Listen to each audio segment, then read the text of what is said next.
gümnaasiumivõrgu kaasajastamine ja õpetaja ametikoha kujundamise lähtealused. Kalle Küttis.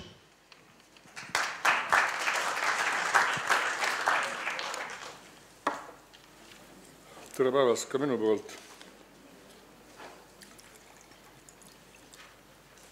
Kui päris aus olla, siis ma tegin selle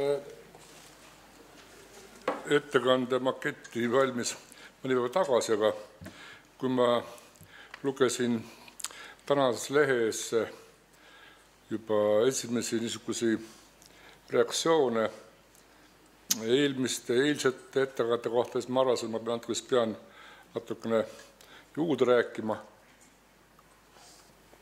et siis kohe saaks takka ära seletada võib-olla mõni asi, mis eile peale jäi. Ma märkasin tänasest lehest, et punkt 1, mis? Kuidas? Ei, Postimehe online'i. Et ühesõnaga punkt 1, et Georg Aher rääkis, et lapsed on väsinud koolis reformidest, ei oska õppida, ei oska. Ja teine, mis mulle silma jäi see, et ütles Õpetajate Liidu või Harjutajate Liidu uus esimees, et neid reformis tehakse liiga tormakalt ja nii edasi. Seepärast ma arvasin, ma tegelikult pean rääkima hästi lühidalt sellest, mismoodi on siis tegelikult asjad toimunud viimase 20 aasta jooksul. Ja ma kasutan selleks ühte slaidi, mida ma just kasutasin üleeile Ida-Virumaal. Kus see edasid? Noolega. Vaatame korraks üle, siis, et tähendab, et mis muutused on tegelikult siis toimunud viimase 20 aasta jooksul Eesti riigis ja mis ei ole. Tuletan meelde, et minu arvates selle 20 aasta jooksul tegelikult on mitte häda see, et on olnud palju reforme, vaid minu häda on see, et reformi ei ole olnud. On tegelikult selle asja mõte. Ja minu arvates selle 20 aasta jooksul on olnud 2 niisugust muudatust, mis võib-olla võiks pidada siis reformiks. Esimene on see, kes mäletab, kui me 90 aasta alguses andsime kogu koolivõrgu omavalitsustele, ja teine on see, et struktuurireform kutsehariduses. Kõik ülejäänud tegelikult on niisugune pinnavirvendus ja seepärast mõne hetke tuletan meelde, mis asjad toimusid ja miks nad ei ole läinud nii, nagu vaja on olnud. Mäletate, kui 90 aasta alguses oli see üleandmine omavalitsustele koolivõrgul, kui raskelt see läks. Ma mäletan, ma seisin Viljandi linnas haridusani juhatajana direktorite ees 50 inimest, tigedaid silmi oli vastas, sa kurat tahad meid saata omavalitsuste alla. Mäletad, Tarmo, oli selline aeg. Nüüd oli. Ja nüüd ma mõtlen selle peale tegelikult, et me oleme olukorras, kus me praegu räägime teistpidi, et enam keegi ei taha enam ära minna omavalitsuste alt. Ehk ma tahan see näita tuua välja seda, et me tihtipeale muutuste ees oleme a priori vastu ja pärast tegelikult hiljem selgub, et tegelikult siiski see muutus oli oma iva sees. Selle muutused, kui tuleb meelde, kes oli see asjas oli see, et me rääkisime juba siis, et tegelikult põhiharidus peaks olema niisugune omavalitsusrida ja gümnaasiumivõrku tuleks muuta, gümnaasium tuleks nagu taastada akadeemilisema ja tuleks teda järele välja tuua. Ja mäletan selle diskussiooni üheks lähtepunktiks oli see, kui 1993. aastal anti välja Eesti põhikooli ja gümnaasiumi seadus, siis seal põhikooli ja gümnaasiumi seadus juba defineeritakse eraldi gümnaasiumit. See on kool, kus toimub õppe 10–12 klass. Need on faktid. Need on faktid nendele, kes ütlevad, et kohe kiiresti tahetakse teha. See on tegelikult 20 aastat on see asi tegelikult soikunud, 20 aastat see asi on veninud, otsustamatuse, liiga hea elu taga võib-olla midagi muud. Siis mäletate kusagil 9 aasta alguses kadunud Peter Kreinsberg, talle muld kerge, Tallinnas juba, tahtis sisse viia muudatust ja Tallinnas tekitada siis gümnaasiumid ja põhikoolid. See kõik oli 19 aastast oli juba. Ja nii edasi, mina esinesin 96. aastal Viljandis haridusfoorumil pikka ettekandega sel teemal rääkis, miks pärast see ja nii edasi on. Need näited on selle jaoks praegu toodud, et rääkida, et see teema ei ole tormakas, see teema ei ole läbi mõtlemata ei ole, vaid pigem ei ole olnud otsustavust, tahet ja nii edasi. No ma sain siin täna kirja ka, kus on küsimus see, et miks pärast on tarvis siis tegelikult nüüd lõhkuma hakata seda täistsükli kooliga, kui ta asi töötab. No võib ka niimoodi mõelda ja ma arvan, et on kohti, kus tegelikult ka seda ei tehta. Aga ma arvan siiski, et me oleme natukene muutnud oma niisugust, ütleme, kultuurilist lokalisatsiooni siin maakarral ja me oleme võtnud natuke teised seisukohad oma arusaamises. Siis ma küsin, miks pärast me siis üleüldse ära kaotasime kolhoosi korra? Kolhoosi korda tegelikult nutab taga tegelikult nii mõnigi praegu veel maapiirkonnas ja nii edasi. Me mille pärast arvasime, et see nagu ei sobi Eesti riiki, niisugune võib-olla nõukogudeaegne toimetamine. Aga mille pärast arvame, et niisugune tüüpiline nõukogudeaegne kooliülehitus sobib. Vaat siin on niisugune filosoofiline mõtlemiskoht, mille üle võiks mõelda. Aga see selleks. Nii. Nüüd siit kokkuvõtte, et need ei ole olnud läbi mõtlemata, sellega on hulka tööd tehtud, selleks on hulka raamatut kirjutatud, praksise uuring, mis maksis 1 miljon, vanas rahas maksis ja nii edasi. Nii et see protsess on läbi töötatud ja mõeldud ja praegu siis edasi minnakse vähehaaval. Nüüd, mis tegemata jäi selle asja sees? Mina arvates tegemata jäi niisugune selles perioodis 2 põhiasja.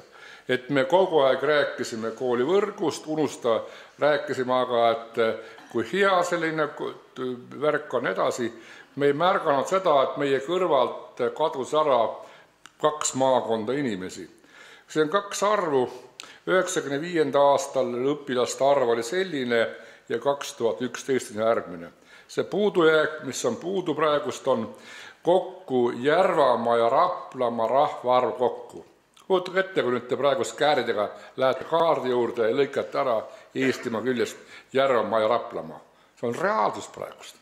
Kõik, mis me räägime, see on reaalsus praegust.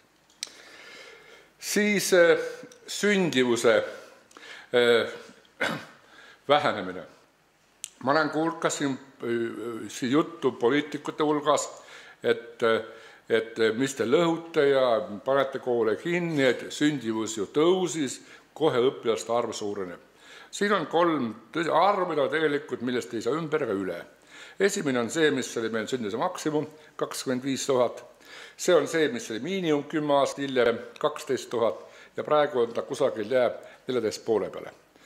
Nii, tõus tõepoolest on, aga see tõus on 3000, aga me hakkasime peale 25 000-st. Ehk puudu on veel 10 000 last tegelikult, mis on olnud selles koolis, mida praegu me kütame, toidame ja nii edasi. See on sama süsteem praegu. Ja teine oli õpetaja staatus, tõepoolest see õpetajaamete vähene väärtustamine. Õpetaja, me nagu oleme arvasime kõik ühes koos, nii koolidirektorid, kui me kõik siin olime, et see õpetaja on kogu aeg olnud ja et see õpetaja on olnud niisugune austusväärne amet ja et kogu aeg need jagunud on. Aga me ühel hetkel kaotasime ära kontrolli selle üle, kui me nägime, kus see õpetaja tõepoolest jäi oma palgast siis üsna maha. Vahepeal siin on tehtud palga osas õpetajale päris suuri hüppeid, mäletame minister Lukas aegset 20% palgatõusu, aga ma julgen väita, et see kõik oli tegelikult hea hetkel, aga see lahendab olukorda hetkel korraks, mitte aga ei lahendanud ära põhimõtet, et ühesõnaga õpetaja siis palgasüsteemi, tema staatus, tema töökohustus tegelikult ümber vaadata. Ja siit üldse sellega siis ongi praegu nagu 5 sellist ülesannet nagu lahti kirjutanud, mõni võib kirjutada rohkem või vähem, aga me oleme nad sellisena pannud. Ja siis esimene on see koolijuurde korrastamine, üldharidus kui HEV-koolharidus, õpetajamet, kodulähedane põhiharidus, valikute rohke gümnaasium ja üld- ja kutsehariduse integratsioon. Neist ma räägin kõigest natuke pikemalt ka veel edasi. Nii et ja nüüd nendest siis muutustest siis lähtuvalt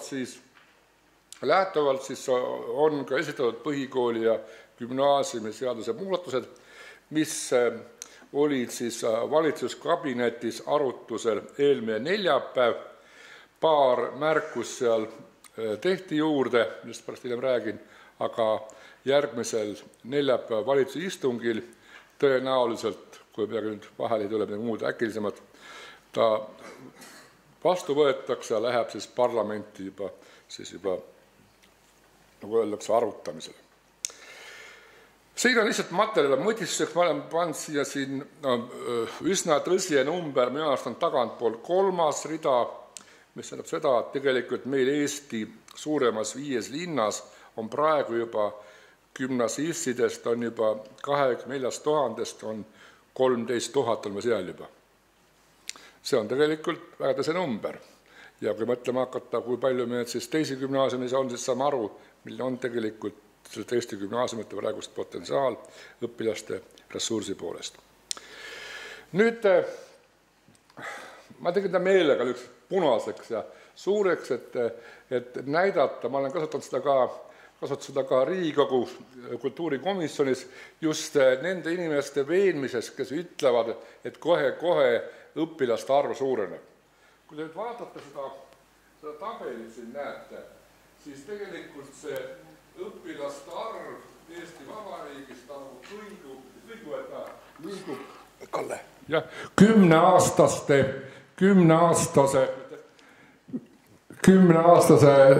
sellise konventsiooniga. 96. aastal oli meil esimeses rühmas 66 000 last. 10 aastaga see langes 36 000, 30 000 peaaegu vähem. Nüüd ta uuesti kasvas ja jällegi 10 aasta pärast on uuesti maksimum. Aga palun võrrelge seda numbrit sellega. Tähendab, see number on küll uus maksimum 4 aasta pärast, aga 45 000. Aga me hakkasime peale 66 000 ehk 21 000 last on tegelikult vähem. Selles mõttes on see oluline seda teada. Ja kui vaatame nüüd järjest kõiki järgmisi kooliastmeid, siis on sama lugu. Näete, siin gümnaasiumi jaoks oli siis tõepoolest maksimum oli see aasta, 10 aastat hiljem, ehk see on siis 2015-16, see langeb 19 500 peale, 10 aastaga uuesti tõuseb 2025 selle numbrile. Aga ma juhin tähelepanu sellele, see on see number, kui palju täna on praktiliselt lapsi koolis. Saame aru sellest asjast tegelikult, et ta suureneb küll, aga ja me just praegu räägime, et meil laps ei jätku gümnaasiumi jaoks. Me just maksimumis jõuame välja samase kohta. Nii et selles mõttes on need numbrid kingimata alati vaja vaadata dünaamika, sest me näeme et tegelikult, et need numbrid ei ole nii head, kui me arvame. Nüüd lihtsalt jällegi niisugune ministri sellist teemat nagu lahti rääkida, näitama seda siis tõepoolest, et siis milline see võiks siis see Eesti võib-olla siis gümnaasiumivõrk olla. Me oleme lihtsalt võrrelnud üks ühega Kesk-Soomes näiteks, kus on ka suhteliselt hõre rahvastiku arv, võib-olla nagu meil Eestiski ja ta on suhteliselt hõre on. Ja siin need paljud kõik on tegelikult gümnaasiumid, mille siis korje kaugus on 10 kilomeetrit. Kui nüüd vaatame edasi, see on Eestimaa praegus. Eestimaa samasugune 10 kilomeetrit ja kui me vaatame, siis tegelikult parafraseerides tõesti pühakirja, kel silmad see vaadaku. Sellepärast, et me näeme, et kui ütleme siin naabrid saavad hakkama tõepoolest niisuguse suhteliselt pikemate vahemaadega gümnaasiumitega, siis meil on nad nii koos, nii üks seljas, et ühesõnaga ja räägita, kas see on hea, et see on konkurents. Ma arvan, et see ei ole konkurents. Ja viimane slaid just soomlaste, mitte jällegi rääkimas soomlaste asja, vaid lihtsalt rääkimas seda, et kuidas moodi võib ka teistmoodi mõelda. Meie nagu a priori arvame seda, et ka gümnaasium peaks olema kodule võimalikult lähemal. Ahvenemaa, mis on eripiirkond siis soomlaste juures, seal on põhiharidusega lapsed, on tegelikult laiali pikki saari. Ja nad õpetavad siis ka küll konverentsmeetodil, küll viiakse nädalaks paaris päevas ka kokku nad siis siia kas Marienhamni või päris Turusse viiakse kokku. Kuid asja mõte on see, et gümnaasiumi inimesed tegelikult tuuakse kokku üle Ahvenemaa just Marienhamni, sest arvatakse, et gümnaasium on juba selline koolitustase, mis tegelikult nõuab väga tugevalt kaaslase külarnukki. Ehk nagu ütlevad siis filosoofid, see on selline kooliaste, kus koolikaaslane ise õpetab rohkem tihti kui õpetaja.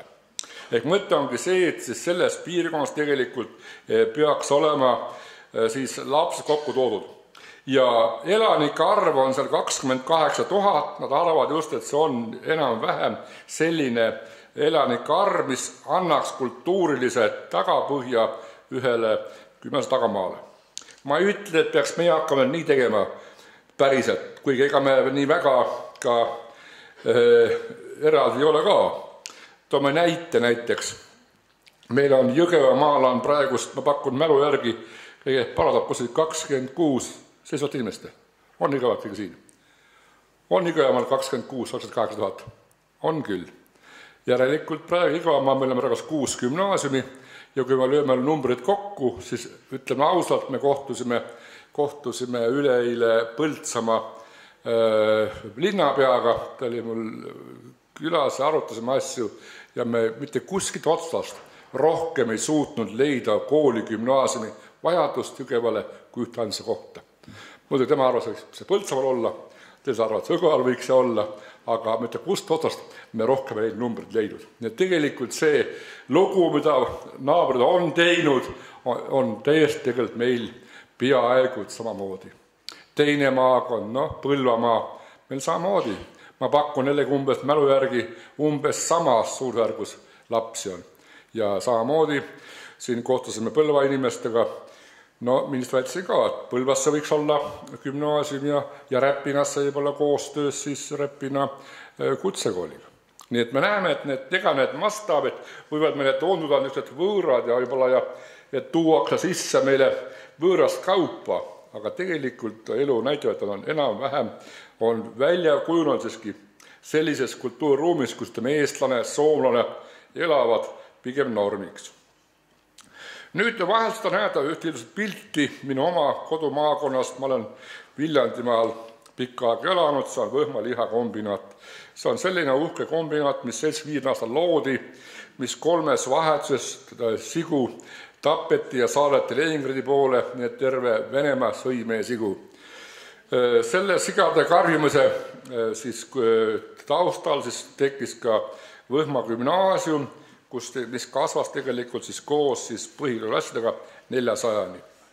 Praegu on olukord selline, et võtsime lahti nüüd Võhma gümnaasiumi siin õpilaste nimekirjad, 12 klass on praegu 12 õpilast, 10 klass on 7 õpilast.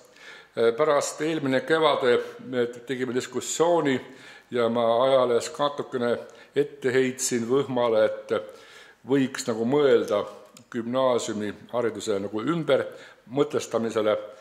Ilmus ajalehes linnapea selline sõnum, et riik on asunud survestama, et nad arutavad ja teevad otsuse, kui palju peab olema siis lapsi, et oleks veel gümnaasium, et võiks sügisel avada klassi. See klass sügisel avati, see klassi nimekirjas praegu on 4 õpilast. See on reaalsus praegust tegelikult.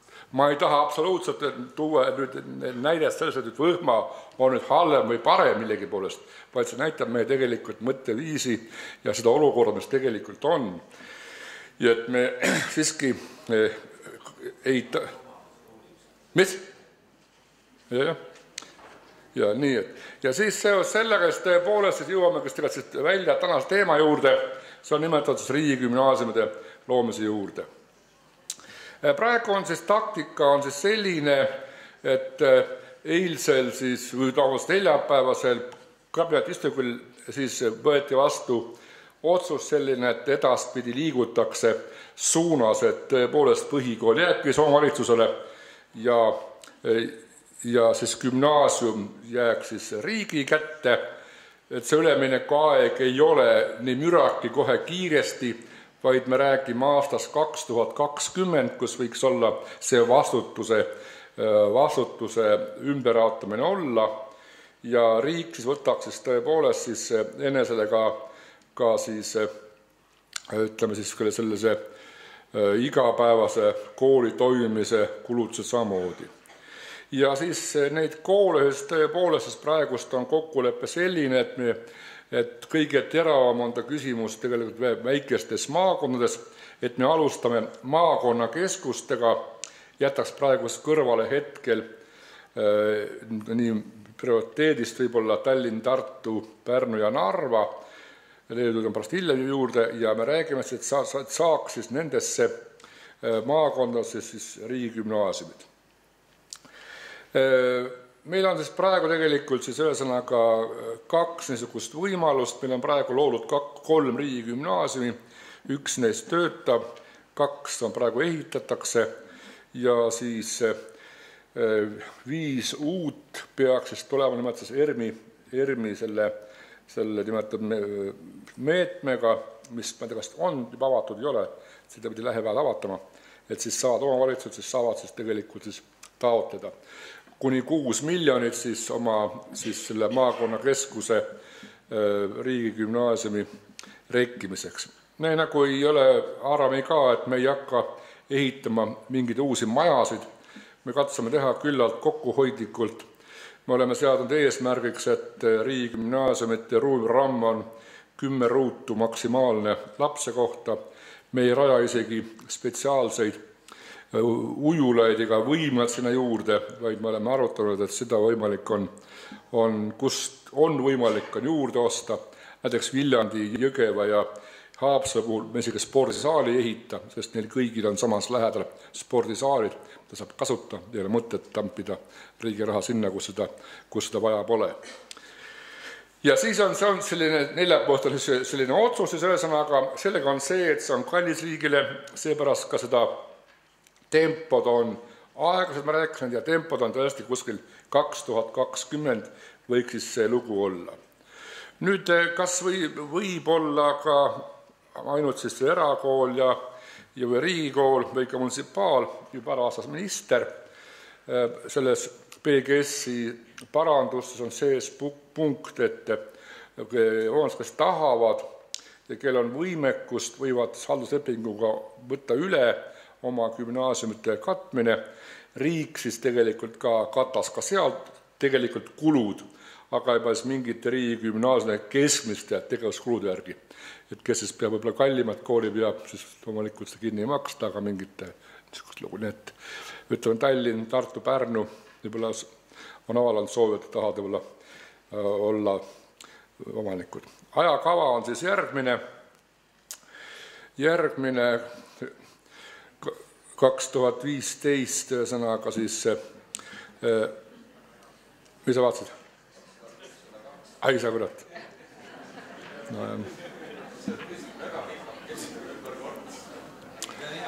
Hea mõte. No, kui ei saanud muud, seda nalja sai, jah?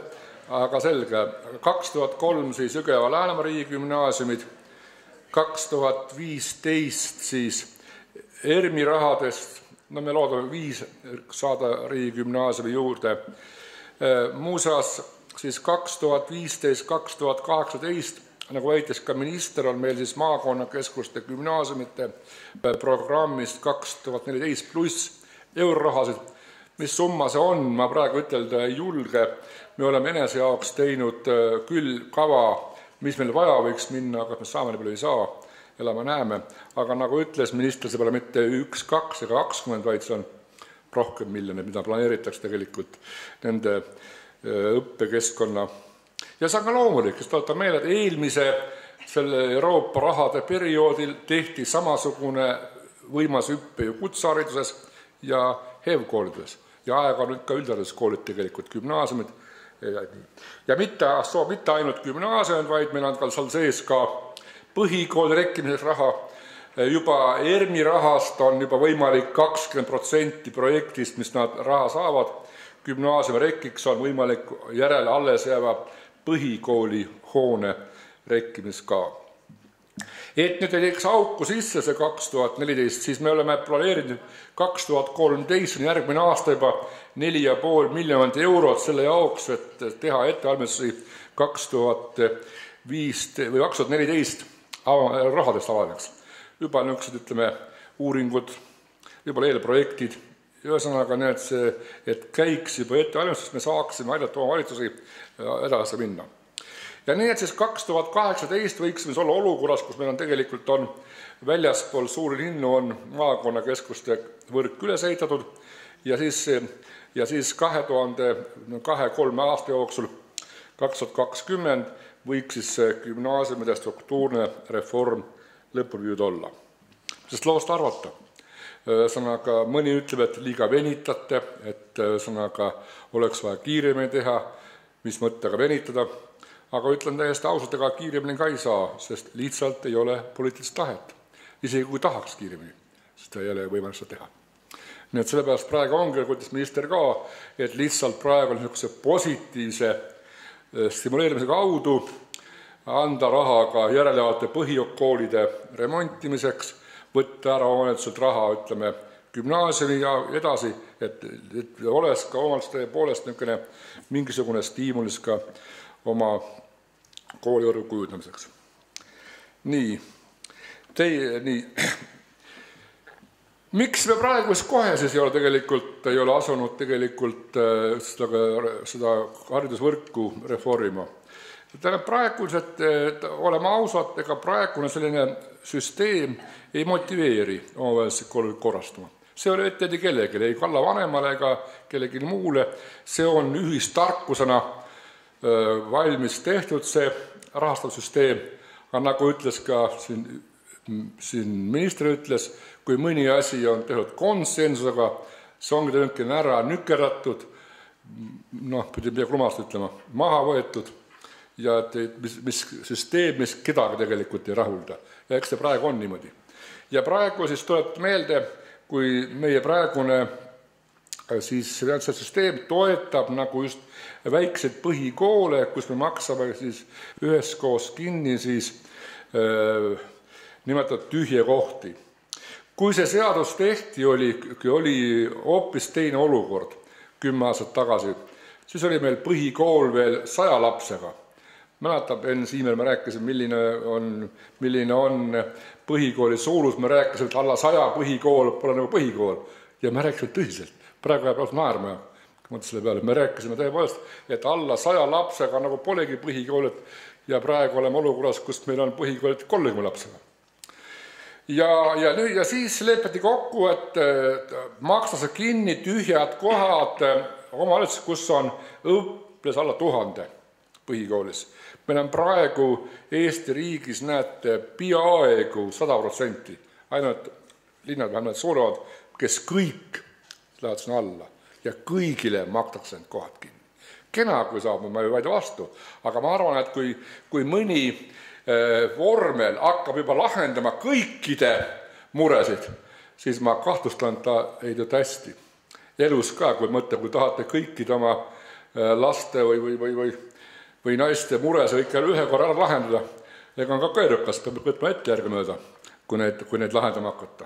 Nii et siin sama lugu, et see summa ei ole väike, on näiteks päris huvitav võrdlus. Vaadake, sellel aastal 2012 see lisaraha on peaaegu 9 miljonit eurot. Ma tuletan meelde, et õpetajate palgatõusuks vajalik ressurss, mis on see sama, mida ütles minister 11, see oli 15 miljonit. Tegelikult see on 2/3 sellest, mis tegelikult õpetajate tõuseb. Nii et see on tõsine mõtlemise koht ja praegu sellega ka tegelevad. Ma loodan pärast Ott räägib sellest ka natukene omalaste poolelt juurde, mis võiks omavalitsuse lähenemine olla, aga mõtlemise koht see kindlasti on. Nii, nüüd Gümnaasiumi tähendab, puhul on siis ettepanek, see on küll jällegi praegu ettepanek, aga on mõte selline ja mis on ka, läheb siis ka valitsusse, et jätkata siis gümnaasiumi astmes toetuse maksmist siis ühesõnaga eraldi gümnaasiumile ja põhikoolile ja siis muuta natukene gümnaasiumi toetuse põhimõtteid. Vasakul pool tulpades on siis tegelikult süsteem täna, 2012. Täna on meil niimoodi, et see pearaha on kujunud sellisena, et on võetud 105 kursust minimaalselt 3 aasta jooksul ja siis seda siis on rehkendanud tagasi välja ja selle summa siis sai kätte umbes 21 lapse pearahaga praegu täna. Nüüd, kuna me oleme defineerinud uue õppekava järgi uut gümnaasiumi valikute gümnaasiumiks, siis praegu on pearaha ettepanek rehkenda mitte 105 kursuselt, vaid 121 kursuselt, kokku saaks 363 ja kui see nüüd tagasi rehkendada, siis peaks olema see summa tagatud, ütleme, klassiga pole gümnaasiumis, ütleme tinglik klassiga 28 last, siis tegelikult saaks selle pearaha tooks kätte, ütleme. Vaat selline on reaalsus ühesõnaga. Nüüd, kas õpetaja palka nii rehkendatakse, nagu siin praegu on? Täna minister ei rääkinud sellest, ta lubas 1% nagu ta on ennegi lubanud, sest et see, kas nüüd tuleb üks alammäär või ei tule, see kõik oleneb sellest, kui kiiresti nüüd jõutakse neid materjale siis läbi lasta läbi niisuguse juriidilise luulemasina. Nii, lähme edasi. Nüüd üks tõsine probleem, millest minu teada ka täna rääkis tegelikult teie vist ka Margus Veri rääkis ministriga minude lõunaaeg, on see, kuna siin saalis on koolijuhid, siis ma tõin selle siit välja ka, on küsimus sellest tegelikult, et vist on otstarbekas edaspidi ka tuua välja mudelis kooli juhtimise ja õpetajate palgad eraldi üle tuua vist. Ühest küljest siis ei oleks niisugust juttu, et nüüd keegi elab kellegi arvelt võib-olla, sest et olukord on selline, et praeguse niisuguse baaskulu täna on rehkendatud, sel aastal on 12,5 miljonit kooli juhtimiseks, tegelik kulu, mis on peaaegu 17 miljonit. Ja sellega see, et kuna on olnud niisugune lõtku võimalus, on võimalus raha olnud liigud siia sinnapoole, mina isiklikult arvan, et see on vale ja seepärast oleme teinud ettepaneku ministrile ja kas ta läheb nii või lähe valitsusse, et me räägiksime siis eraldi õpetaja palgafondist ja siis kooli juhtimise palgafondist. Siis aruanne osas tegelikult on vanad, võib-olla kõige rohkem pole niisugust huvi on tekitanud see, et lahuta põhikooli ja gümnaasiumiastme õpetajate juhtide tööjõukulude rahastamine. Sellega on ka Rahandusministeerium nõus ja muidugi vaidleme praegu veel omavalitsustega, elame-näeme, aga vähemalt praegu on ta sellisena mõeldud. Väga ränk sõna on seal sees see sihtotstarbeline, ma saan aru, omavalitsused ei taha seda, meie oleme ta siis kirjutanud, eks siis see tõde kusagil selgub siis vahepeal meie vahelisest vaidlustest, kas ta jääb nii või ta jää niimoodi. Nii, õpetajaamet, siis mul veel on 3 minutit aega. 3 minutit aega, siis praegu on siis tõepoolest olukord selline, kus siis on põhimõtte, sellega nõustus ka valitsuskabinet, et õpetajaamet on vaja muuta tervikuks, on tarvis muuta.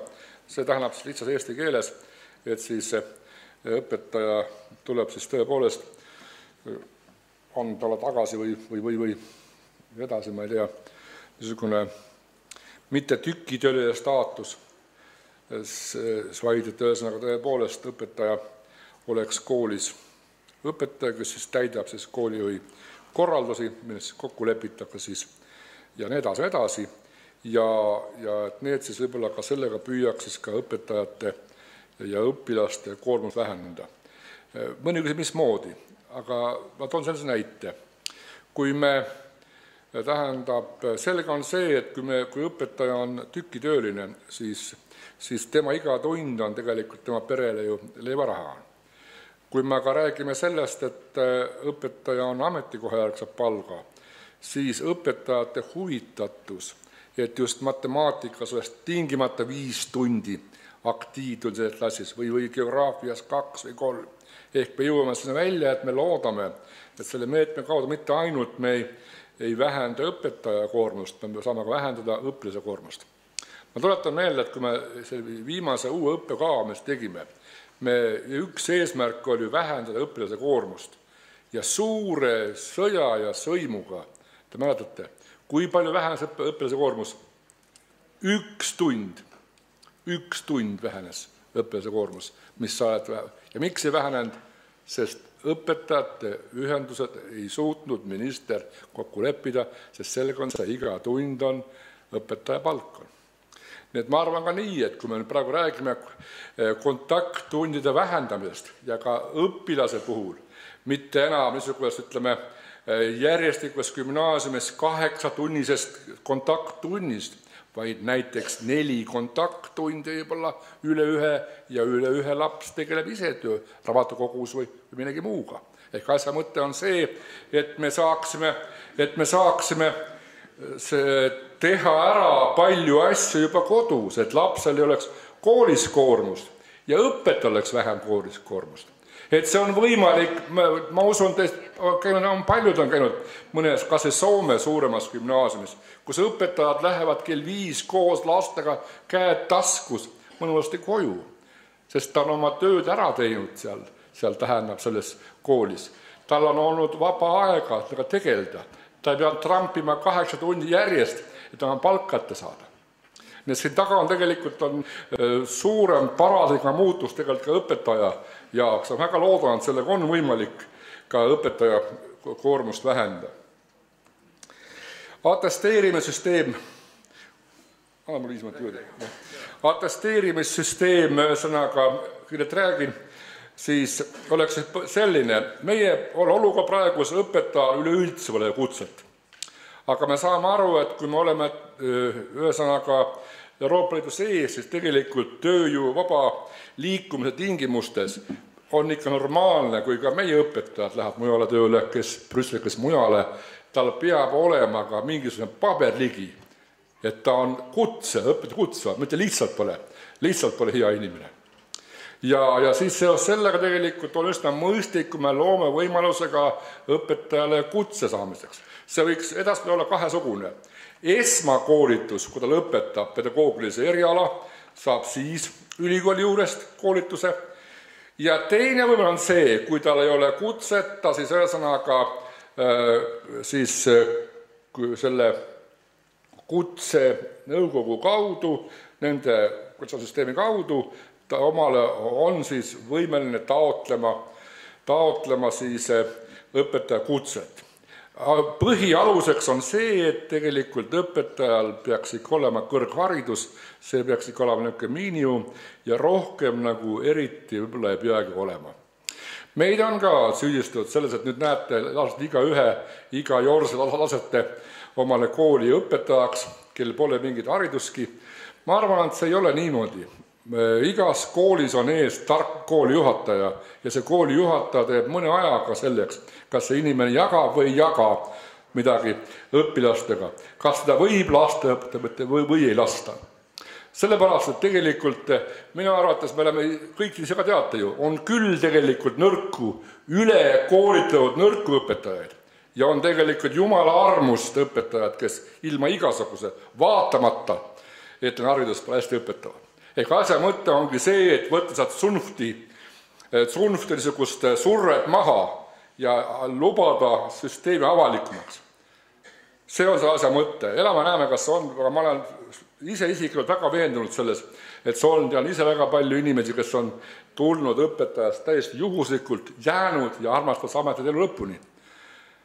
Ja eriti just mehed, ma saan aru, ega siis küll on mehi, kes ei ole viitsinud seda pedagoogikaga siin ülikoolis tegeleda ja asjad pooleli jätnud.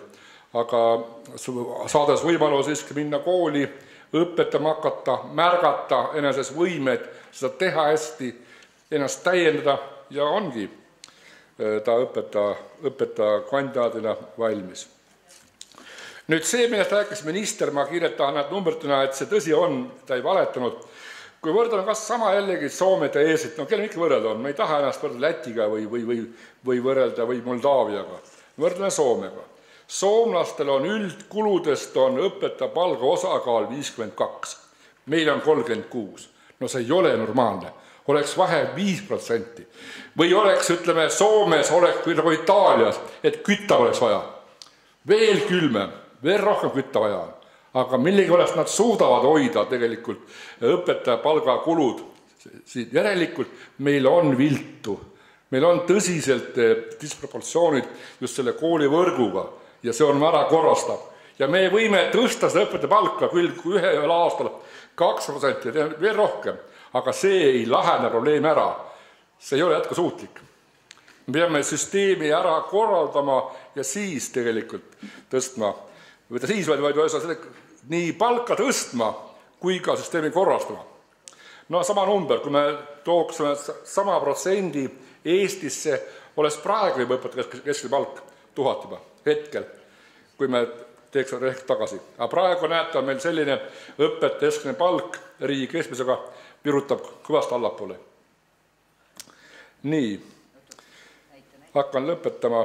Tahan näidata, näiteks 2012 on praegu tegelikult on selline, see on nüüd see kogu see haridustoetuse lugu, me näeme, et ta lihtsalt läheb laiali. Nii, 2013 on natukene loota paremini, siin me oleme ära lahustanud ühesõnaga selle juhti ja tööjõukulu, see on 2013, võiks ta sellisena näha välja ja nii edasi.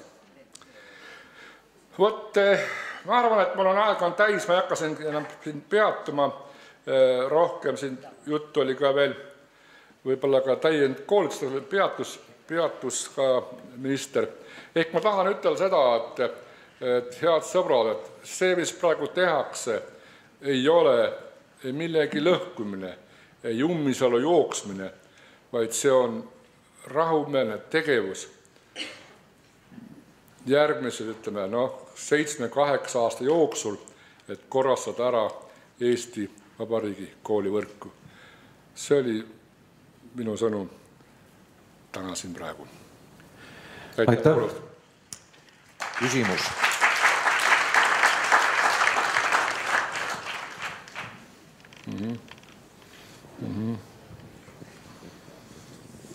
Siin on küsimus on riik HEV-õpilaste õppimisest kodukoolis. Samas on niisuguste laste vajadused katmata. Riigi eraldused HEV-lastel on väga piiratud. Nii, olen täiesti nõus sellega. Hea sõber Enn Siimäe siin kirjutab. Siin on tarvis tegelikult ja ma usun, et ka Riigikogu saalis see tugispetsialistide lugu, ma arvan, leiab mingi lahenduse. Ma väga loodan selle peale ka. Et ta elame näe, mis saab. Selge see, et seda on tarvis. Kas seda saab kohe kõigi korraga? Sest ma olen nagu püüdnud seletada niimoodi õpetajatele ka, et kui me räägime prioriteetidest räägime, siis neid saab olla 1, 2, mitte rohkem. Ja kui me praegu räägime prioriteedist sellest, et tuleks õpetaja palk talle inimmäärseks tuua, me peame kusagilt maksma lõivu. Ütleme, me ära ei võtta, aga me igalt poolt suurenda ei saa. See võiks juba olla see lugu, et ma väga hästi mõistan. Sest tegelikult ma tean ka seda, et näiteks praegust lõkki lastest juba 47% lapsi juba õpibki tavakodukoolis juba. Pooled on kand järgi jäänud tegelikult, kes õppivad riigikoolis või on liitpuudega, ütleme, kuskil erakoolis. Nii et see protsess on ammu juba käivitunud ja väga tulid on need kolkse teinud on. Aga ilmselt siin on tarvis tõepoolest seda sõna prioriteet tähtsustada. Ei saa nii, et me tõstame õpetaja palku ja teist ja kolmad edasi. Ja muuseas ma arvan, et ka mitte ei arva, vaid tean, et sellepärast ka tegelikult uues PGS-is me teeme ettepaneku tuua sisse täiesti eraldi mõiste õpetaja. Et kui oleks kõigile selge, et kui me räägime õpetajast, siis me teame, kellest räägime, ja kui me räägime koolijuhist, siis teame, kellest me räägime. Et ühesõnaga, et õpetaja ja tõepoolest praegu prioriteet oleks õpetaja palk. Nii, head sõbrad, veel mõned lühikesed küsimused Kalle Küttisele, kui on? On. Ma rohkem küsin. Aitäh, Kalle. Ma ei saa aru kutsestandardi jutust. Ma saan aru loomaarsti juures, ma saan arsti juures aru, need on reguleeritud ametid, elukutsed, kus on üle Euroopa ühesugused õppekavad ettevalmistused. Eesti jurist ei saa töötada Inglismaal juristina, eks ole. Nii et see standardi põhjendus jääb minu jaoks küll nüüd täna natukene segaseks ja ta on ikkagi, mulle tundub, vägivaldselt praegu toodud meie haridusaruteludesse, selle asjaga on aega küll ja küll. Oled sa nõus või sinu argument ei veennud? Mina ütlen sulle otse ära, minul ei ole ma olnud, mul ei ole omala, pole õpetakutset, ma ei ole isegi õpetajaks õppinud, vaid sattunud naise kõrval juhuslikult kooli ja kogu elu olnud kooliõpetaja, ilma igasuguse pedagoogilise ettevalmistuseta. Julgasin saalis ütelda. Jaa, seda tundaga, eks ole. Aga ma tahan seda ütelda, et seda tõesti pole vaja. Aga osa inimesi tahab olla maailmas. See ei ole kohustuslik. Näiteks sina või ükskõik teine inimene võib elada surmani ilma kutse tunnistuseta. Need, kes tahavad neile kutsekoda ja tekitab süsteemi, et tahavad. See ei ole kohustuslik. Head seda küsid, ma sain seletada asja ära. See ei ole.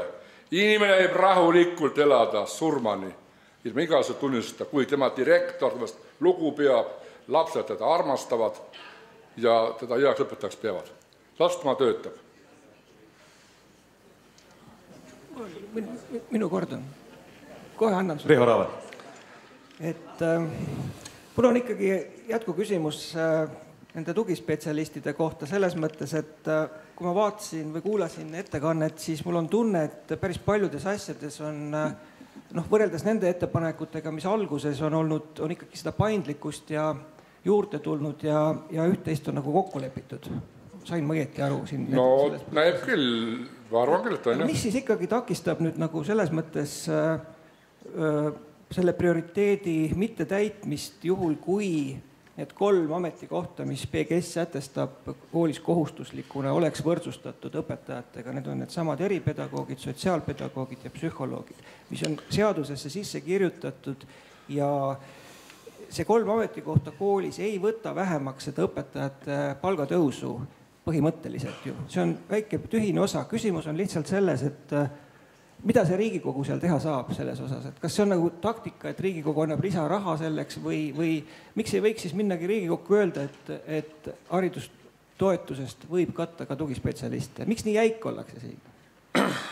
Ma arvan, sa tead väga hästi, miks jäik oled. Meie sinuga ei ole poliitikud, sellest võime rääkida lahtse kaarte, võime rääkida tegelikult, sest kui on praegust ministri poliitiline agenda, ta õpetajate palka, siis ta teebki selle. Temal on antud ülesanne õpetajate palka tõsta. Ja ta teebki seda. Nii et teisest küljest ma mõtlen ka seda, et võib-olla natuke ka liiga fetišeerime need 3 ametikohta. Mina näiteks isiklikult olen ka üks mu diplomeid on koolipsühholoog ja mina olen sügavalt veendunud, et koolipsühholoogid ei pea olema igas koolis. Seda pole ka mujal pole. Koolipsühholoog on kõrgesti haritud spetsialist, kes lahendab süva asju. Koolis on tarvis häid, mõtleksin pigem haritud õpetajad, kes oskab lahendada laps sotsiaalprobleeme ja tajub ühtes kolmandat kui psühholoogi. Nii palju, kui on tarvis koolis psühholoogi, nii palju saame asja ära lahendada ka nende nõustamiskeskuste kaudu. Mulle tundub, et meil on mingisugune psühholoogi igatsus ja ma arvan, et kui me saame kooli psühholoogis kõik probleemid ära lahenevad, see ei ole niimoodi. see ei ole niimoodi, sest tegelikult, aga teine asi on sotsiaalpedagoog nõus täiesti, sellega on nõus ja on piirkond, kus neid väga vaja on. Nii et ma ütlen selle Riho otse välja, eks ta üks poliitiline valikute koht ole.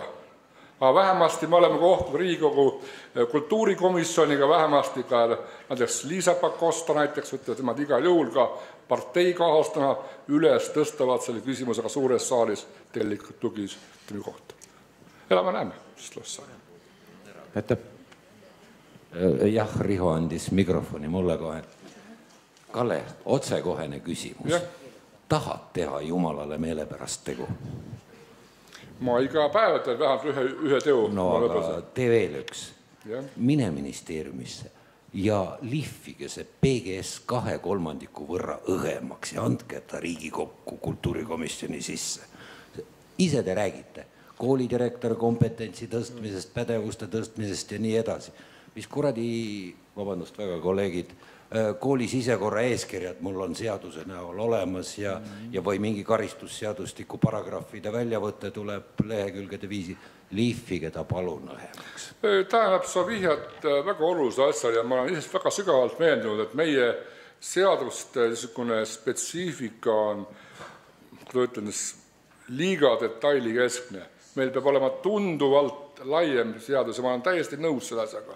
Aga no ma toon üks näite.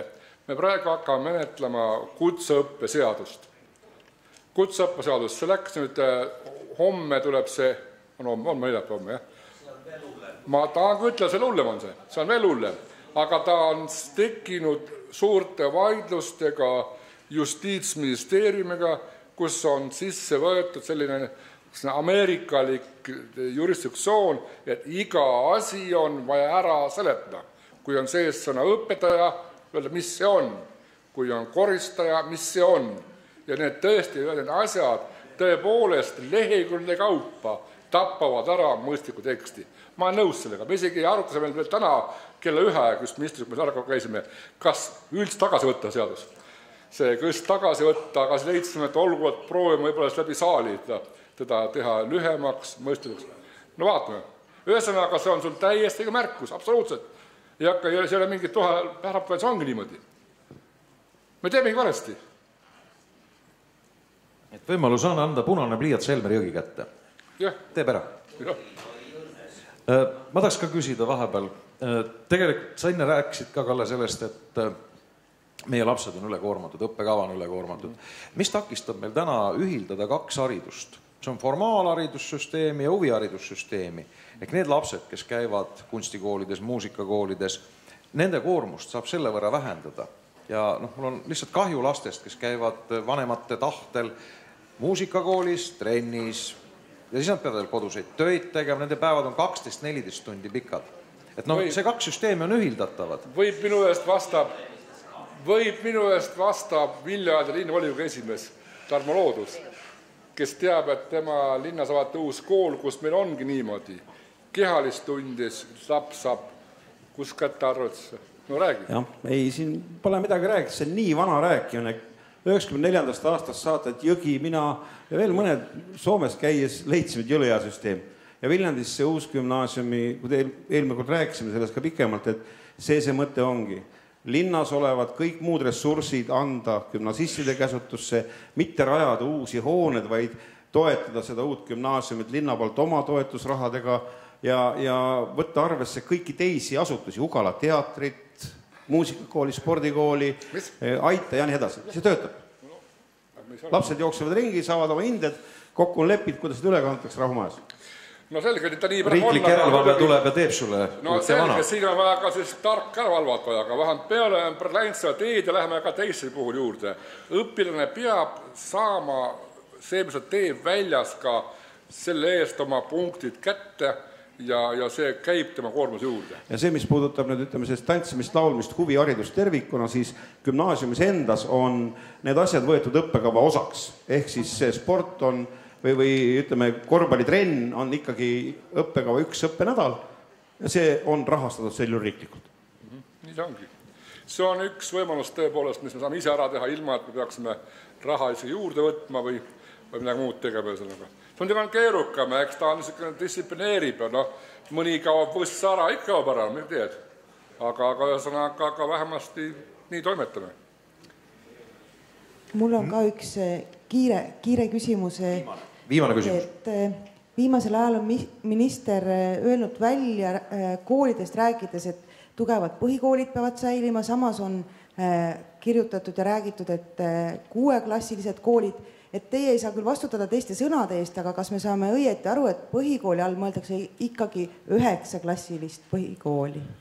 Ei, no põhikooli tähendab kindlasti 9-klassilist põhikooli, aga ma ei ole saa see joonistada, ma armastan joonistada alati vastuseks ühte võõrkülgset kolmnurka, kus on tegelikult olemas igas nurgas oma koht on 6-klassiliste jaoks oma süsteem, põhikooli 3. aste oma ja gümnaasiumiks oma. Ehk mõte on see, et loomulikult on põhikooli all mõeldakse 1–9, kuid on teatud piirkondi, kus tegelikult on mõistlik jääda 1–6 juurde. Nii et ma arvan, et ta ei vassi minister, vaid ta lihtsalt võib-olla ei olegi asjadest lahti, aga lihtsalt teate ju peale 6 nädalat sisse juba ainesüsteem, võib-olla lihtsalt kooli enese toimetuleku mõttes on mõistlikum tegelikult põhikool, mitte ei pea olema iga 5 kilomeetri kaugusel. Võiks 10 vahet olla võib-olla, aga 6 asjadeks läheb olla.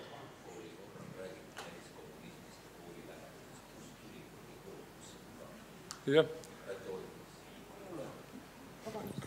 Ei, okei. Aitab küll, Elmer küll. Nii, head sõbrad. Ma usun, et mõnigi asi sai selgemaks ja paremaks. Aitäh sulle, Kalle. No ma arvan, et need dialoogid jätkuvad veel ja veel ja veel. Aitäh!